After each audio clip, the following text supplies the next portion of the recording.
My name is Aaron Clausen, and I'm a second-year medical student at the University of Arizona College of Medicine, Phoenix. I attended the University of Arizona for my undergrad, where I studied biology and linguistics.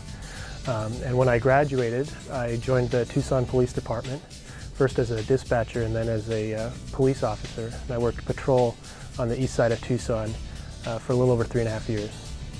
And that's something I realized, that rushing in and making that decisive action to save a life like I had pictured when I was a kid isn't really necessarily the reality, and that there are much simpler things, like just being a fellow human being to someone in need, that can really truly save somebody's life.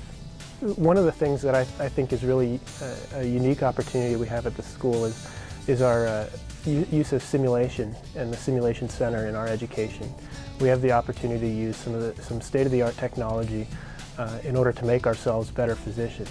So in graduate school, I majored in computer science, and I graduated from U of A with a Master's of Science in computer science. And it was after my children were born that I realized that I really wanted to do something that was meaningful, that had lasting impact on other people's health and life.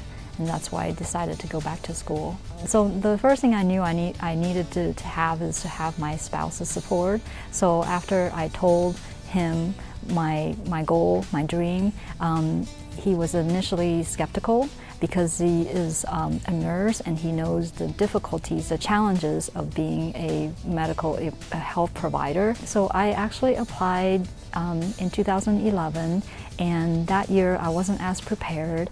I didn't have as many experiences in the clinic shadowing physicians or as many volunteer hours. So I was actually rejected the first year. But I decided to try again after having some more shadowing experiences and volunteer experiences in the hospital, and I applied and I got in the second time.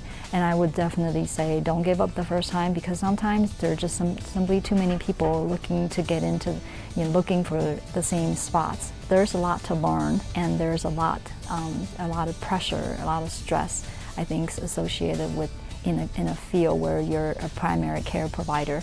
And so to have the exposure, to see something ahead of time, is very helpful in making that decision to discern that that is really what you want to do. It's definitely doable.